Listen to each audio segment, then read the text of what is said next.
Chers amis Azuflaoun, salam alaikum, bonsoir. Merci d'être avec nous pendant cette couverture spéciale. Il y a 7 ans, des millions d'Algériens étaient dans les rues pour demander la chute du régime de Bouteflika.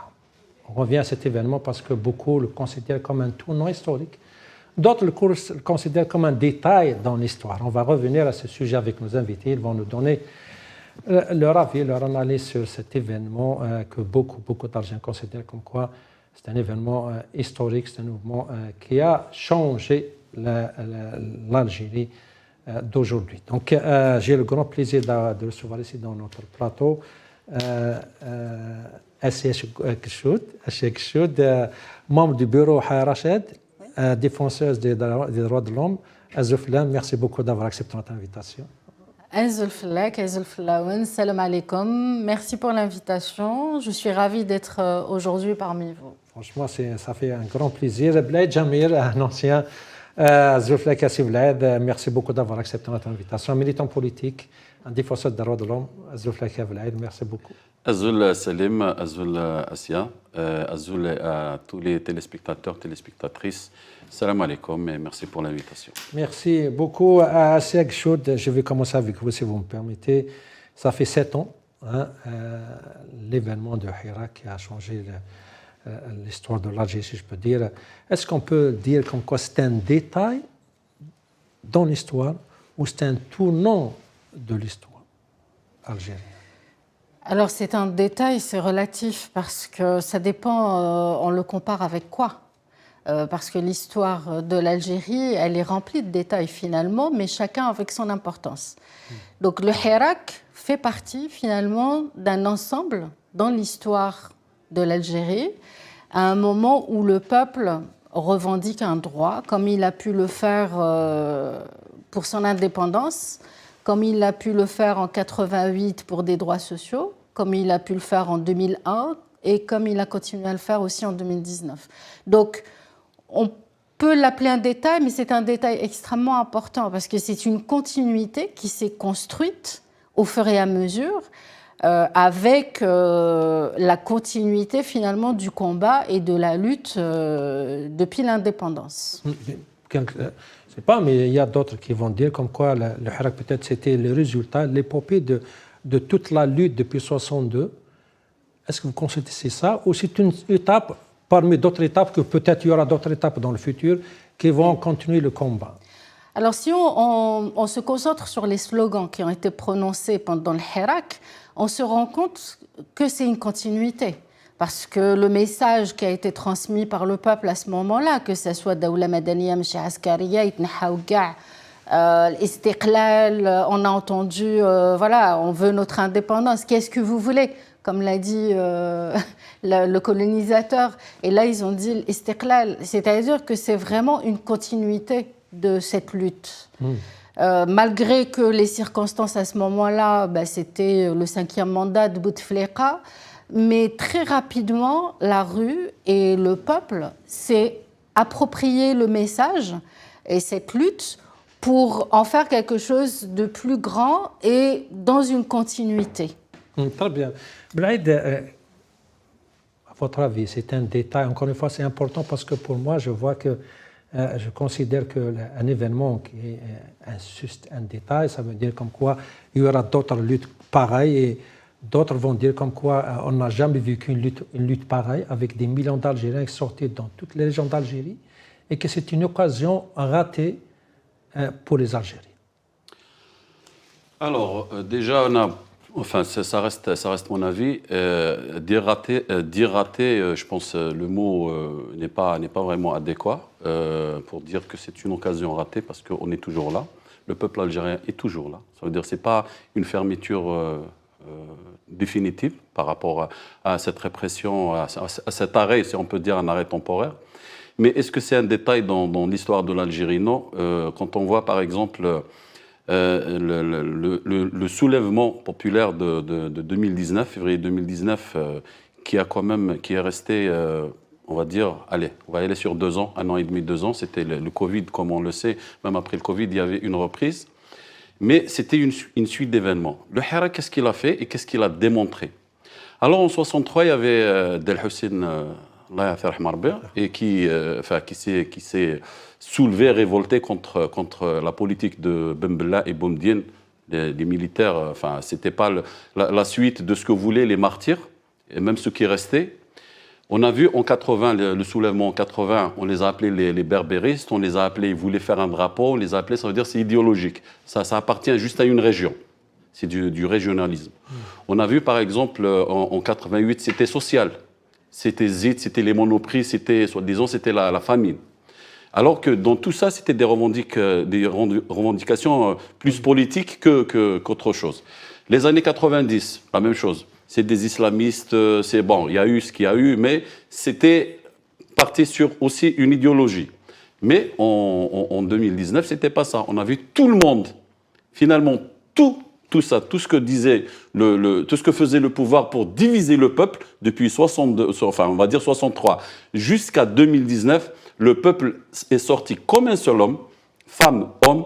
Ils ont montré qu'ils sont tout simplement des Algériens et qu'ils veulent un changement. Ils ont un seul, j'aime pas utiliser le mot ennemi, je dirais adversaire. Ils ont vu un seul adversaire pour cet État algérien, pour la démocratie, pour l'avenir du peuple algérien. Ils ont vu un pouvoir qui veut se maintenir en place, quelles que soient les conséquences. Vous considérez que le Hirak est le résultat de tous ces combats depuis 62 ? Moi, je dirais quand on voit les revendications, par exemple, les slogans et tout, moi, je dirais oui.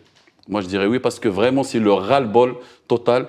Et quand elle vient de dire, Assia, sur certains slogans, par exemple, Doula Madaniya Macha Askaria, c'est un État de droit, parce que si on met un État civil aussi, dictateur, on n'a rien fait. Un État civil non militaire, mais un État de droit, la démocratie, la justice indépendante, l'école aussi, c'est vraiment un changement radical. Et quand on arrive à un mot qui était phare, qui est sorti de la bouche spontanément d'un jeune homme, quand il a dit « Itna Haouga », et ça donne à réfléchir. Bon, Itna Haouga, c'est un slogan, c'est sûr, on ne va pas aller prendre un coup de balai, on va leur dire de partir juste comme ça. C'est la constituante, voilà, c'est un processus qui doit être mis en place. Ça veut dire, c'est traduire ce mot Itna Haouga en politique, et ça va donner la constituante, et ça va donner tout un processus pour ça. Vous venez de me dire comme quoi c'est une occasion des millions d'Algériens avec des slogans, Itna Haouga, Doula Madine Macha Askaria. C'est une occasion de ne pas rater parce que, comme vous l'avez bien cité, contrairement aux autres événements d'avant, c'était toute l'Algérie qui est concernée. Il n'y a plus d'idéologie, il n'y a plus de régionalisme. C'était un slogan qui regroupait tous les Algériens. C'était, peut-être on n'a jamais vu ça dans l'histoire, dans tous les pays d'ailleurs, mais comment expliquer que on n'a pas réussi à arriver, malgré ça, malgré ce potentiel, hein, parce que, comme je l'avais dit, avoir des millions d'Algériens dans les rues, avec des slogans pareils, avec cette insistance, et comment, après 7 ans, on est à la case départ? Est-ce que vous considérez comme qu'on est à la case départ? Ah non, je ne considère pas du tout qu'on soit à la case départ. Ah non, vraiment, je pense qu'on a vraiment fait des pas en avant. Bon, déjà, Bouteflika, à ce moment-là, a démissionné, il ne s'est pas présenté au 5e mandat. Ça, c'était la première victoire. Et il y a eu d'autres victoires par la suite, hein, c'est-à-dire qu'il y a eu un rapport de force que le Hirak a imposé. Ça n'a pas eu les résultats escomptés à ce moment-là, parce que bon, il y a eu des circonstances quand même que le régime a mis en place. La répression, les arrestations, le fait de terroriser la population, ça a été extrêmement grave. Vous ne pensez pas que c'est facile de porter la responsabilité à un seul côté que le pouvoir? Est-ce qu'il y a de responsabilité partagée peut-être avec... c'est pas la classe politique. Moi, peut-être suis un avocat du diable en ce moment. Ah ben faites-le, mais c'est très bien, mais ça va enrichir le débat, parce qu'en fait,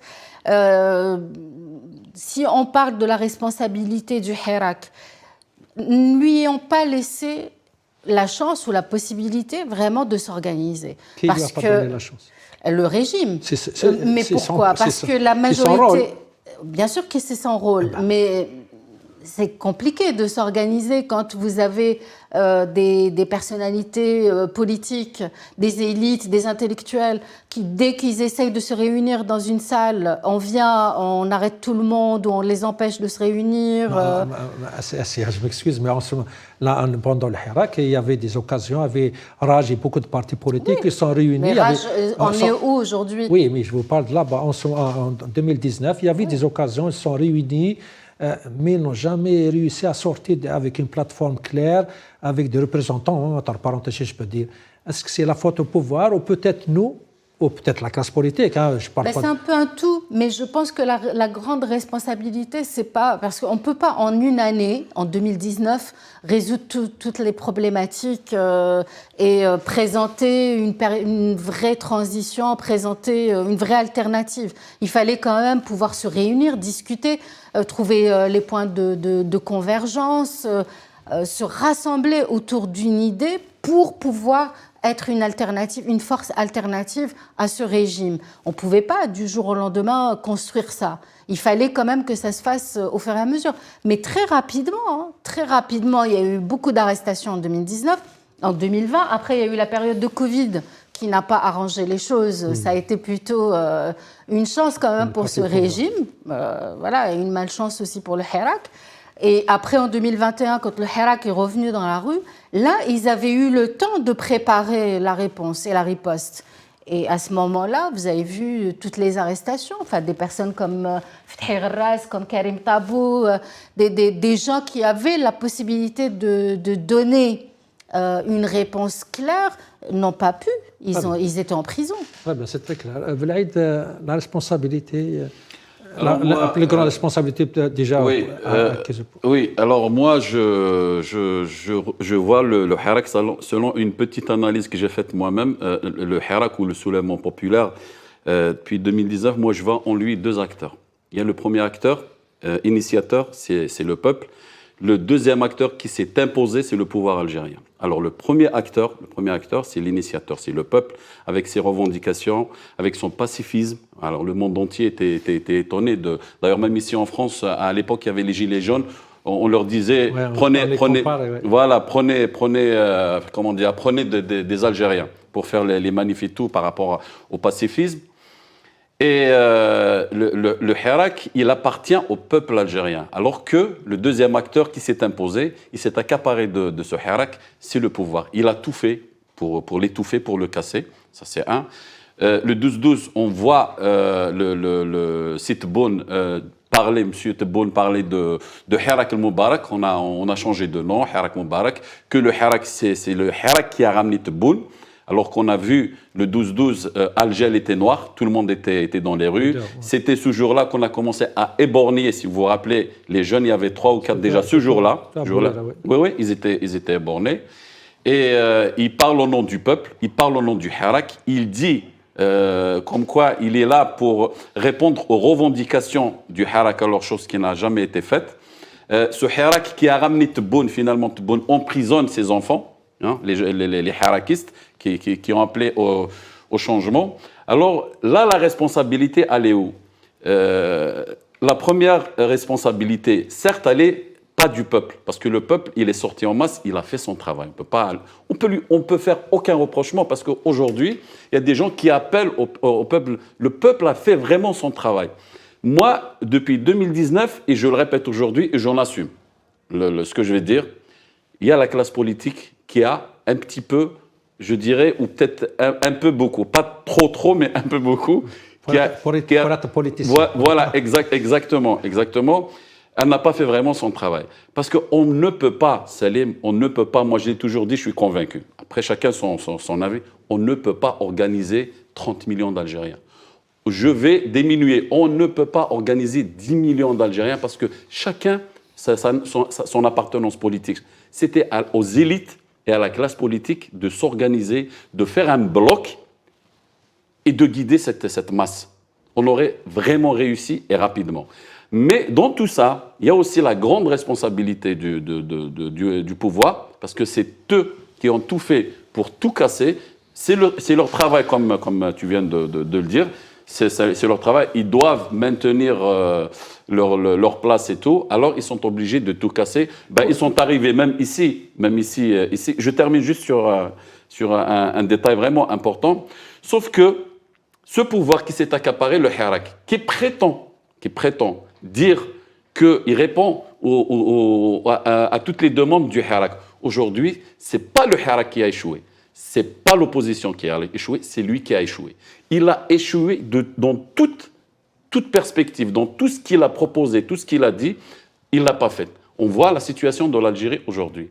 Soit côté répression, côté détenus d'opinion, côté social, les pénuries. Je vais revenir à la situation actuelle. Je voulais juste rebondir sur quelque chose, si vous permettez, M. Salim. Vous disiez quelles sont les victoires qu'on a eues pendant le Hirak, qu'est-ce qu'il y a de positif. Il y avait une chose qui était très importante, moi si je dois la mettre aussi en tête de liste, c'est le fait qu'il n'y ait plus de Haraga pendant le Hirak. Il y avait un véritable espoir. Et ça, c'est quelque chose qui n'a pas de prix. C'est-à-dire qu'aujourd'hui, la population algérienne et surtout la jeunesse, qui représente quand même plus de 50% de la population a moins de 25 ans. Et je crois qu'on on est dans les 70. Dans les 70, voilà. C'est énorme. Et cette jeunesse n'a plus aucun espoir. C'est-à-dire qu'ils n'ont pas de perspective. Et ils prennent tous une embarcation de fortune pour aller... Ça confirme ce que je viens de dire, comme quoi, encore une fois, je suis avocat du diable. C'est comme ça pour essayer de... Parce que j'entends et je sais qu'il y a des dires pareils que vous parlez d'un espoir. Et c'est vrai qu'il y avait un grand espoir avec les millions d'Algériens, avec qu'ils ont réussi à faire tomber le régime de Bouteflika. Mais après 7 ans, on est à... Les Harragas sont repartis encore une fois à traverser les mers.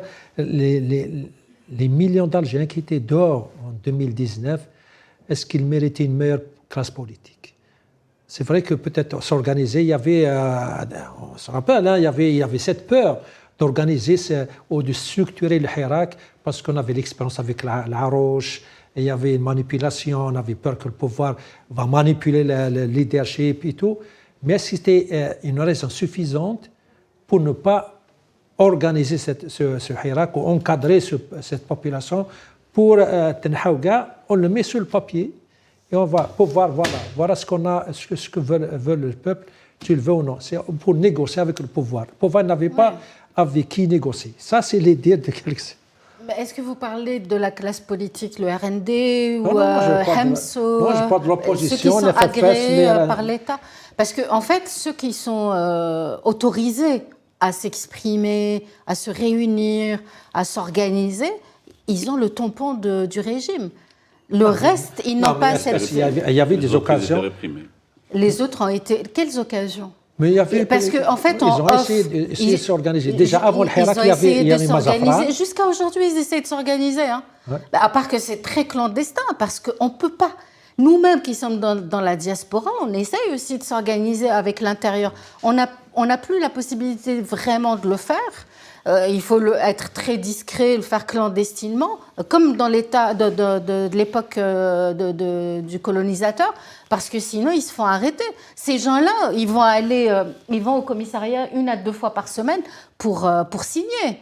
Ils sont peut-être pas enfermés en prison, mais ils ont un contrôle judiciaire. Ils vont toutes les semaines pour aller signer. Et s'ils les voient bouger, dès qu'ils sortent de chez eux, ils ont 2 civils ou 3 qui les suivent. Mais vous êtes d'accord avec moi que avant, maintenant, les gens là qui doivent aller signer ou ceux qui sont tout le temps devant la justice, il n'y a personne qui les soutient. Il n'y a personne dehors. En 2019, il y avait un petit mouvement de solidarité. Quand il y a quelqu'un qui est devant... Des détenus, pardon, je te coupe, des détenus actuellement? Maintenant, il y a un silence. Est-ce que cette peur peut justifier ce silence? Tu sais, moi, à mon avis, si tu parles par exemple des détenus, est-ce qu'il reste, par exemple, les gens qui sont sur le terrain actuellement? C'est vrai que depuis 2019, on a vu beaucoup de gens à Place de la République, à Alger, dans les rues. Mais est-ce que c'est des militants? Parce qu'il y a un militant politique Il y a des gens qui viennent, bon, qui soutiennent, qui viennent. Même ici, quand on organise, par exemple, il y a peut-être une dizaine, une quinzaine de personnes qui organisent la manifestation. Et tu as peut-être 2000, 3000, 4000 personnes qui viennent à la marche. Ce n'est pas tous des militants. Et il y a un détail aussi important, c'est qu'il y a des gens, moi j'en ai parlé avec beaucoup de personnes, ils me disent, vous faites toujours des marches. Je dis oui, bon, je ne viens pas parce qu'on nous prenne en photo et après à Alger, on nous arrête. Il y a une peur. Ouais. Oui, mais c'est tout à fait normal. Mais moi, je n'ai pas peur parce que moi, je me suis engagé. Si elle n'a pas peur, elle s'est engagée. Les autres camarades, ils n'ont pas peur. Aujourd'hui, il y avait une marche à Paris. Ils sont engagés. Tu vois, c'est pas la même chose. C'est pour ça qu'on ne peut pas parler de tout le monde de la même manière. Maintenant, moi, je ne condamne pas aussi certains militants qui ont pris la décision de se retirer, de partir en Algérie. Bon, ils ont signé, ils ont fait. Moi, je condamne personne. Chacun est libre de se... La seule et unique personne que je condamne, mais vraiment, c'est la personne qui se rend du côté du pouvoir et qui trahit ses camarades. Là, je suis pas d'accord. Par contre, celui qui veut rentrer, il en a marre, il veut voir ses parents, il n'en peut pas, soit c'est des femmes, soit c'est des hommes. Là, il n'y a pas de souci, il n'y a aucun problème. Mais reste dans... Comment répondre à ceux qui disent comme quoi ce Hirak a été manipulé par le pouvoir? Manipulé par le pouvoir par des clans pour faire chuter le Bouteflika. Donc, on a fait sortir des millions. Maintenant, Bouteflika est parti, le Hirak Moubarak, il est over. Allez, rentrez chez vous.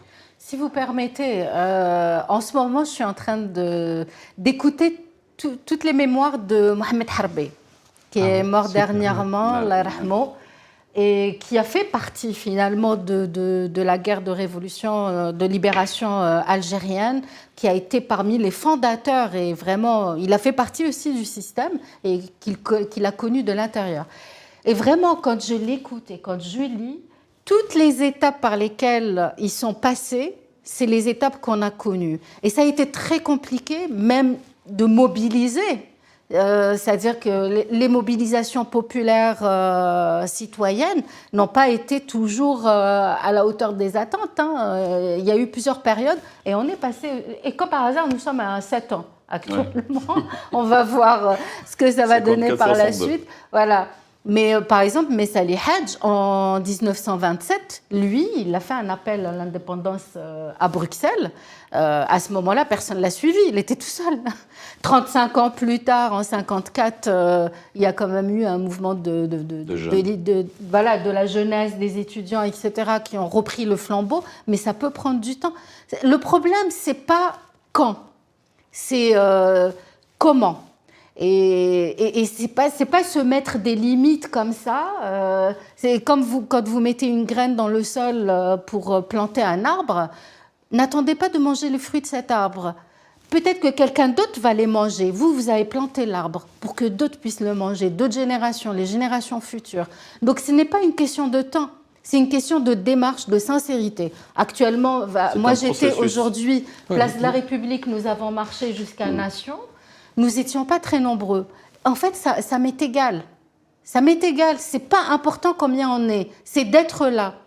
C'est de continuer finalement cette flamme. Et même si j'étais seule, place de la République pour marcher, j'y serais allée. Super, c'est magnifique. Mais je reviens à 2019 parce que vous dites on plante la graine. Quand l'arbre, peut-être on ne va pas en profiter, d'autres vont en profiter. Quelqu'un va dire comme quoi la graine a été plantée par les premiers, les militants, 62, 63. Oui. Normalement, le fruit était prêt à être accueilli en 2019. Il y a d'autres qui vont dire ça. Pour ne pas tomber dans les erreurs qu'on a de 2019, s'il y a des erreurs, comment d'abord est-ce qu'il y a eu des erreurs pendant le processus du Hirak? Et si c'est le cas, est-ce qu'on a appris, on peut apprendre de ces erreurs? C'est ça peut-être plus important. Là, le combat qu'on est en train de mener, comme disait Mohamed Harbé, c'est surtout, et c'est pour ça qu'il était en exil, on est en train de combattre ceux qui ont confisqué la révolution algérienne, ceux qui ont cru que l'Algérie était un butin de guerre, ceux qui ont permis une annexion de l'Algérie par la France néocoloniale. C'est-à-dire que aujourd'hui, ce combat continue, celui de Aït Ahmed en 63 et celui de... Est-ce qu'on a sous-estimé le pouvoir On a cru comme que ça, le pouvoir va tomber et chacun a commencé à attendre. C'est moi le président, il se voit comme quoi président et il ne sait pas comme quoi le pouvoir avec ses tricheries, avec sa propagande et il a pris son temps et a essayé. On a peut-être sous-estimé juste sa capacité de se régénérer, c'est clair, de l'intérieur. Parce que ce sont des clans mais qui arrivent toujours à se consolider, à s'unir contre le peuple pour leurs propres intérêts. Tu sais aussi, si on revient par exemple à 2019, je continue sur ce sujet, le Hirak, personne n'attendait cette masse aussi. Absolument. Même le peuple algérien et le pouvoir algérien et la classe politique de l'opposition. Tout le monde était dépassé. Bien sûr, personne ne savait comment. D'ailleurs, à un moment donné, on a donné même des têtes, des noms. Notamment Tabo, Bouchachi, Boumela. Ils ont refusé parce qu'ils avaient peur. Ils ont refusé, ils ne savaient pas quoi faire. Quand tu as les 30 millions, quelque part l'erreur était là, mais la classe politique aussi, c'est pas pour dénigrer, bon, c'est un petit peu le résultat de ce système. Tu vois, la politique, ils ont tout fermé en Algérie. C'est vrai, il y avait depuis 62, bon, on ne va pas dénigrer les gens de l'opposition. Ils ont fait ce qu'ils pouvaient faire parce qu'il y a tellement de répression en Algérie. Si tu veux, par exemple, faire un parti politique, ben, tu es obligé de passer au bureau du DRS. Et ça, c'est pas normal. Tu vois, c'est une obligation. Sinon, tu le fais pas. Et là, je te dis, hein, les questions, les ceci, les cela, et depuis du jour où tu sors du bureau, bah, tu es suivi, tu es pisté, mais sur tout. Surtout. Mais c'est ça. Tu vois, tout ça, je pense que peut-être aujourd'hui, il peut y avoir peut-être un petit changement par rapport à certaines choses. Quand tu viens de parler aussi de la graine qui a été mise, plantée par les premiers. Mais aujourd'hui, on en mange un petit peu de ces fruits. Parce que si le peuple a pu sortir, imagine que ce peuple est sorti, parce que la période de Boumediene, personne ne pouvait parler. Il y a quand même un petit peu le travail de ces gens-là. Il y a eu un petit changement après 88, malgré que c'était une liberté un petit peu déguisée, mais surveillée aussi. Le multipartisme, le ceci, le cela, on est arrivé, je pense, à 60 partis politiques en Algérie, mais c'est de la folie. Mais il y a quand même un petit changement. Mais depuis 2019 à ce jour, et surtout depuis le 12-12, ils veulent vraiment revenir. D'ailleurs, on a entendu plusieurs fois M. Tebboune remercier Boumediene, parler de Boumediene comme un leader c'est le sauveur de l'Algérie. Mais ça veut dire on commence à voir aujourd'hui un petit retour par rapport à cette période. La répression totale, quand on te met en prison pour un gemme. Tu mets un gemme pour un militant, ou des fois il y a des gens, pas loin que la dernière fois, parce qu'ils ont ramené un monsieur sur un plateau. Ils ont ramené un monsieur, Djelloul, l'économiste. Il a donné un avis.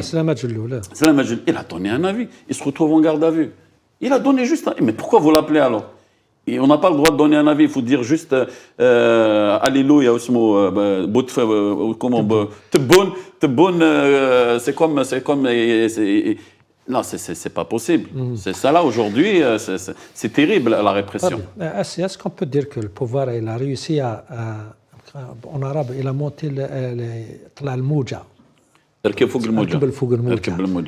mouvement populaire, il était tellement fort que le pouvoir ne pouvait pas le réprimer. Donc, il a essayé de avec le mouvement. Il a réussi à détourner Est-ce que c'était ça sa stratégie à votre avis? La stratégie de Gaïd Salah au départ, c'était ça c'est clair. Au début, il disait comme quoi Cher Dima, il était contre au début. Oui, mais au début, il a quand même essayé de négocier avec le Hirak au tout début. Après, quand il a vu que vraiment le peuple... Et d'ailleurs, je voulais juste rebondir, parce que je pense que c'est ça le sujet principal. Votre titre, le génie du peuple algérien. Franchement, moi, je voulais juste me concentrer là-dessus. Pourquoi? Parce que, justement, le peuple algérien est un génie. Quand il sent que tous les ingrédients sont favorables, qui sont là, réunis, il le sent. Il le sent, il sait quand est-ce qu'il faut, quand c'est le moment. Et là, pour l'instant, il sait que ce n'est pas le moment. Et justement, je reviens à ce que disait Harbé, parce que vraiment, faire le parallèle entre les deux époques, Tawrat Tahrir et le Hirak, ce n'est pas anodin. Moi, je trouve que c'est très important de comparer, parce qu'il dit qu'à un moment donné, eux, ils se rendaient compte, ils avaient plein d'ingrédients qui étaient favorables pour eux, ils étaient dans la diaspora, ils avaient des soutiens pour pouvoir militer, pour pouvoir s'organiser. Mais le peuple tardait à bouger. Mais à un moment donné, il disait, quand tous les ingrédients étaient réunis, il n'y avait plus rien qui pouvait arrêter le peuple. Et il y avait des témoignages qui disaient, il y avait l'armée française en face qui tirait à bout portant sur les Algériens qui couraient vers eux. Ils tombaient, d'autres continuaient à courir vers l'armée française, ils ne s'arrêtaient pas. Et ça, c'était une force qui est incommensurable, parce qu'ils savaient que c'était le moment. Les ingrédients étaient là, il fallait le faire. Donc, en 2019, cette masse populaire qui était des millions dans les rues, ils ont senti que c'était le moment. Et les slogans, c'était plus non au 5e mandat ou la Bouteflika ou la non. Oui, les slogans sont allés encore plus loin. Istiqlal, comme en 54 et comme en 57, la bataille d'Alger. Voilà. Donc le génie algérien, c'est de sentir le bon moment. Et je vous assure, on peut fustiger le peuple, on peut fustiger l'élite ou les intellectuels ou les militants, etc. Mais les ingrédients ne sont pas réunis. Et ce pouvoir, c'est quand même un petit peu un héritier, que ce soit les DAF, les déserteurs de l'armée française, l'armée des frontières. C'est un peu les héritiers de l'armée française. Hein. Ils ont été formés aux bonnes écoles. Ils savent très bien comment réagit le peuple, quels sont les ingrédients qui ne doivent pas être réunis pour donner cet élan au génie populaire. Donc, ils maintiennent la cocotte minute, mais ça va exploser. Moi, j'en suis persuadée. Et vous pensez que ce pouvoir, avec cette répression, il est en train de faire un vide autour de lui, hein? Il n'y a ni syndicat, ni parti politique, ni l'élite, il a vraiment fait un vide autour de lui. Est-ce que vous pensez que c'est un signe de force, il est fort, donc il fait ça, ou plutôt c'est un signe de faiblesse, il a vraiment peur de ces ingrédients? C'est pas comment... c'est un signe de faiblesse, parce que quand vous êtes sûr de vous... Enfin, nous, on vit dans un pays, là, c'est vrai qu'on est en France, mais dans les pays où il y a un état de droit, on a le droit de critiquer, même il y en a qui sont insultants vis-à-vis du président ou des ministres qui remettent en question leurs décisions, etc. On peut parler librement, s'exprimer, et on n'est pas emprisonné parce que ils savent très bien qu'il y a un débat public, les citoyens doivent s'exprimer parce que sinon ça fait l'effet de cocotte minute, à un moment donné ça explose. Pourtant, en France, vous avez vu, c'est un pays où il y a des grèves, ça manifeste, c'est un pays réac, quoi. Il y a quand même des réactions. Et il n'y a aucun problème à s'exprimer publiquement. C'est extrêmement important. Et ça montre une certaine confiance des dirigeants de la classe politique dans leurs compétences. Je crois que c'est un point très fort, cette confiance. Est-ce que vous pensez, Laïd, que le pouvoir n'a ni confiance en lui, ni confiance en ce peuple, et que cette répression, ce vide autour de lui, c'est la psychose de Hirak? Est-ce qu'il y a vraiment cette peur au niveau du pouvoir? Alors la confiance, je pense, c'est plutôt le peuple qui n'a pas confiance en ce pouvoir, en ce système. Et c'est ce qui fait que le pouvoir le sait, parce que lui, il a les moyens de sa politique, c'est la répression. Ils ont la police, ils ont la gendarmerie, les DRS, les armes, ils ont tout. Ils ont tout, même par rapport à l'international. Il y a le pétrole, il y a le gaz. On peut, si quelqu'un intervient, on signe des contrats, on brade tout et ça s'arrête là. Ils ont la politique le pouvoir de leur politique qu'ils exercent. Avoir confiance en lui aujourd'hui en Algérie, ils n'ont pas confiance en eux. Parce que s'ils avaient confiance en eux, ils mettront jamais cette répression en Algérie. Ils laisseraient les gens parler. Ils ouvrent le champ médiatique.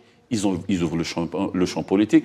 Ça coûte quoi si, par exemple, X ou Y vient sur un plateau et dire qu'il y a des problèmes, tel problème ou tel problème ou tel problème? Ça veut dire, s'ils avaient confiance en eux, quand on écoute ce peuple, On est là, comme dirigeants, pour résoudre les problèmes du peuple. On n'est pas là pour se maintenir au pouvoir. Quand j'entends, moi, un wali, et je pense même un ministre, on lui a posé la question sur une usine, je pense, de production de voitures. Il lui a dit, si je te donne les chiffres, mais ça ne te regarde pas. Si je te pose la question par rapport, tu es un responsable, je te pose la question sur les revenus ou n'importe quel projet, Raj Bilet ou n'importe quel projet, je te pose des questions, tu dois me répondre. Tu es là pour me servir. Tu n'es pas là pour que je te sers. C'est ça le problème avec le pouvoir algérien. Le pouvoir algérien, dans sa tête, le peuple est là pour servir ce pouvoir. Alors que dans la logique, c'est l'inverse. C'est ces dirigeants qui doivent servir le peuple. Et cette répression, elle signifie quoi? Elle signifie que vraiment, c'est la dictature. Comme Assia vient de le dire, et que le pouvoir, il attend à n'importe quel moment que ce pouvoir se réagisse encore une fois comme 2019. Est-ce que les ingrédients, peut-être, ne sont pas tous les ingrédients sont en place, mais est-ce qu'il y a cette psychose, encore une fois? Alors, tu sais, moi, je ne souhaite pas, juste, si le peuple se soulève, et j'espère que non, j'espère que je me trompe vraiment, parce que cette fois, si le peuple va se soulever, je pense qu'il va y avoir des dégâts. Et je ne souhaite pas vraiment, je ne le souhaite pas. Parce que ce pouvoir, c'est que le système qui est en place en Algérie, ils n'apprennent pas ni de l'histoire, ni de leurs leçons, ce qu'ils ont fait, le mal qu'ils ont fait et tout, par rapport au Hirak, et même des pays voisins. Parce qu'il n'y a pas que le peuple algérien. L'avantage du peuple algérien, et le génie, je continue sur le génie du peuple algérien. On a essayé de l'infiltrer plusieurs fois. Même nous, ici, on a essayé d'infiltrer les Algériens. Ils n'ont pas pu. Ils n'ont pas pu faire en Algérie ce qu'ils ont fait en Tunisie. Ils n'ont pas pu faire en Algérie ce qu'ils ont fait en Libye. Ils n'ont pas pu, ils ne pourront jamais le faire. Et c'est ça, sur ce point-là, que le système en place joue. Il sait très bien que l'Algérien, il ne vendra jamais sa patrie. Jamais il ne vendra sa patrie. Et ça, on l'a vu. Malgré l'époque de Bouteflika, quand il y a eu le match Omdurman, on a vu comment le peuple s'est soulevé. Moi, j'étais à Alger. J'étais en train de pleurer. On attendait l'équipe nationale arriver. Je ne croyais pas mes yeux. Je suis resté sur la montée du 1er mai. Mais c'est un monde fou. Tu ne peux même pas respirer. Quand on voit un peuple pareil, et M. Bouteflika, ce qu'il a fait après, c'est réprimer le peuple. On ne l'écoute pas. Et 2019, c'est la même chose. 2019, c'est la même chose. Mais le peuple, il ne vendra jamais sa patrie. S'il y a un seul problème à la frontière, c'est le peuple qui va se soulever. J'imagine que peut-être ces gens-là, ils vont se cacher dans des bunkers ou prendre l'avion, ils vont partir.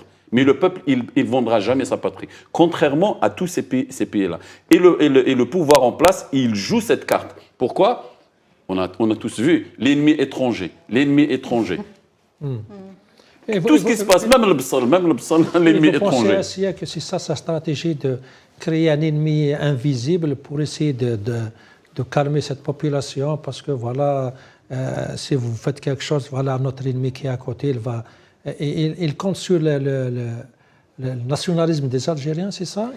Oui, actuellement, en fait, ce régime, il a mis en place une guerre psychologique, avant tout, pour essayer vraiment de maintenir un semblant d'équilibre. Il sait très bien que c'est fragile. Ils ont conscience de leur incompétence et de leur illégitimité dans ce pays, qu'ils n'ont rien à faire à cette place-là. Que ce soit Tebboune ou Chengreha ou tous ceux qui gravitent autour de l'état-major jusqu'à la présidence, ils savent tous que leur place n'est pas là et que normalement ils sont en prison. Donc ils essayent de maintenir finalement un équilibre avec du fake. Donc les canaux nationaux comme l'APS ou la télévision nationale, etc., pour essayer d'insuffler comme ça petit à petit un message. Mais cette guerre psychologique, finalement, elle est en train de se retourner contre eux parce que les gens ont accès aux réseaux sociaux. Pourquoi d'ailleurs ce régime, il est toujours en train de surveiller les réseaux sociaux et la moindre personne qui fait un j'aime ou un commentaire ou une publication, il l'arrête. Parce qu'ils savent très bien l'impact que ça a sur la population algérienne. La majorité, en fait, ils sont soit sur Facebook, soit sur TikTok. Ouais, TikTok, ouais. C'est les deux réseaux les plus importants en Algérie. Ouais. Donc, cette guerre psychologique, finalement, qu'ils sont en train de mener, elle est en train de se retourner contre eux, parce que tout le monde attend les ingrédients. C'est vrai que... Est-ce qu'on peut dire que le pouvoir maintenant, il joue sa survie? Parce que vous dites que peut-être leur place est en prison. Est-ce qu'ils sont conscients que si jamais ils laissent le pouvoir, ça c'est sûr, ils vont se retrouver en prison? C'est ça la peur et ils ne vont jamais lâcher? Oui, on parle de deuxième mandat, peut-être troisième mandat. Est-ce que Tebboune va réfléchir une seconde à laisser la chaise pour d'autres et peut-être il va se retrouver lui-même? Mais il y a différents ingrédients. En fait, il n'y a pas que la prison, il y a aussi leurs intérêts personnels. Aujourd'hui, ils sont tous imbriqués dans des affaires. Oui, des affaires du business. Tebboune d'ailleurs, s'il n'avait pas eu son deuxième mandat, je suis sûr qu'aujourd'hui, il est en prison. Tebboune déjà. Parce que c'est ça. Et tout le mandat qu'on a glorifié, Tebboune, et tout, ben ça va se retourner contre lui parce que rien n'est juste, rien n'est vrai. On l'avait avant, on l'avait avec Yahya, c'est le Premier ministre, tout le monde s'est retrouvé en prison. Regarde, on va prendre les 20 ans de Bouteflika. Tout le monde disait, j'étais en Algérie, on dit, qui t'es Bouteflika, je connais. C'est pas possible. Et je l'ai entendu des gens, quand même, moi je les appelle des pseudo-intellectuels. Je connais Jib. Bouteflika est mort, l'Algérie elle est toujours là. Comme si l'Algérie n'a pas d'enfants. Et aujourd'hui, il y a des gens qui disent la même chose de Tebboune.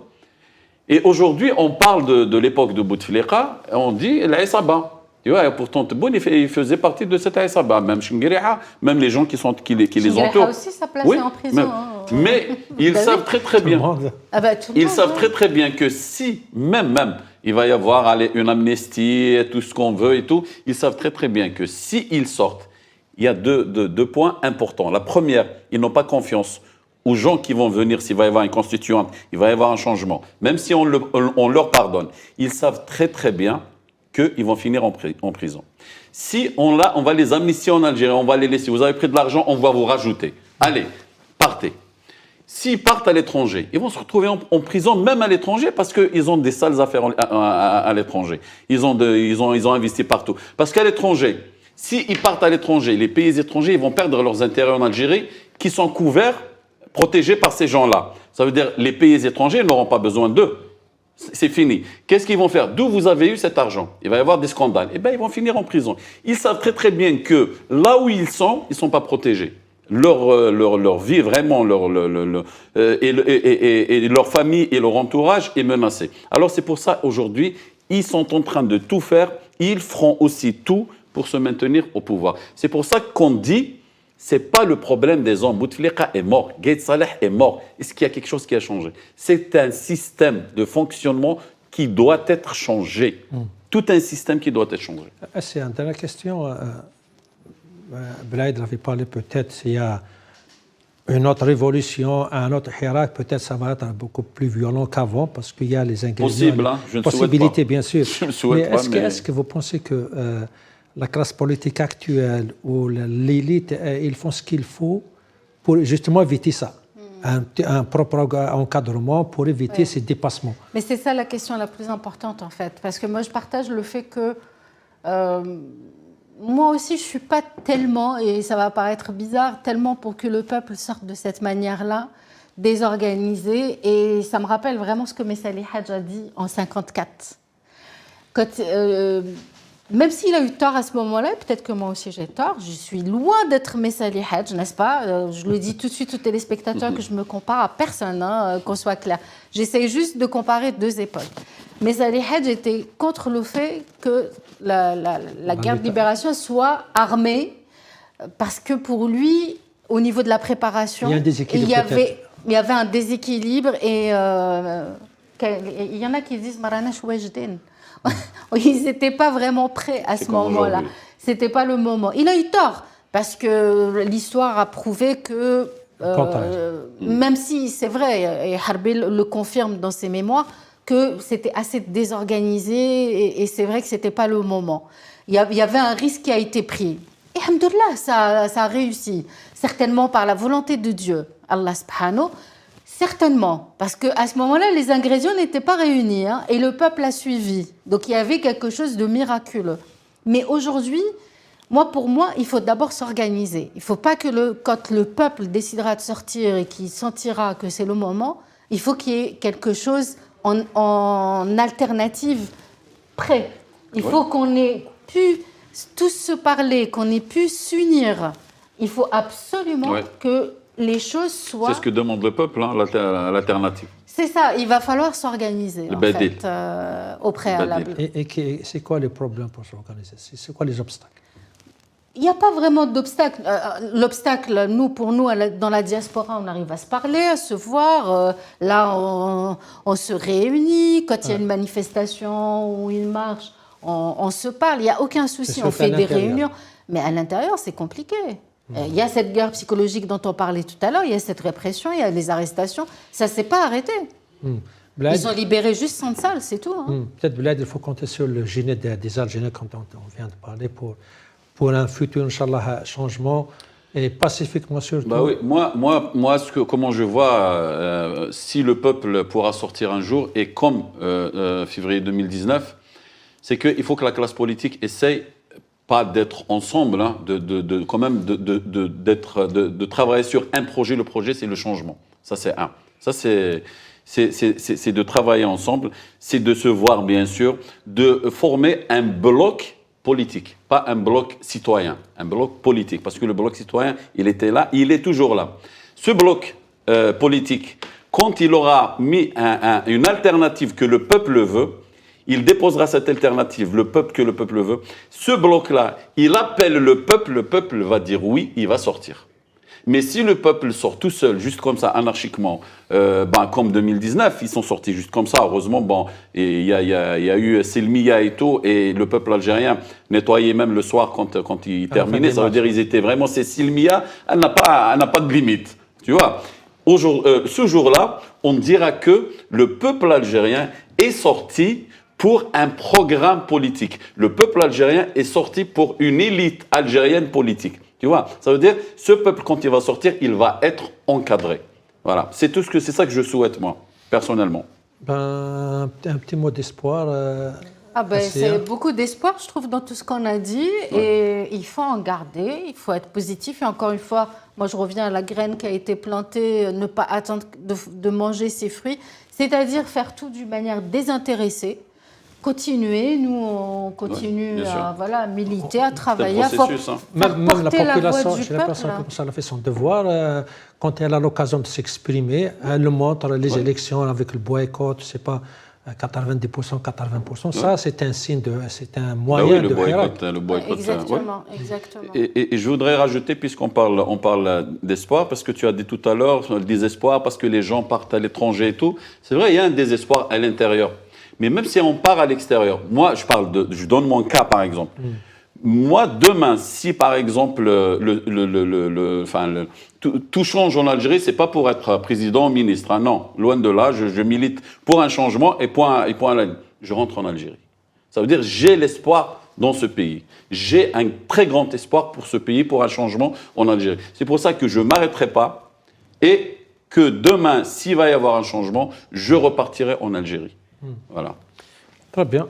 Même moi, peut-être je vais ajouter que même si à l'extérieur il y a ce dégoût, même si ce divorce de la population, mais on a bien vu la veille de 2019, il y avait ce même sentiment.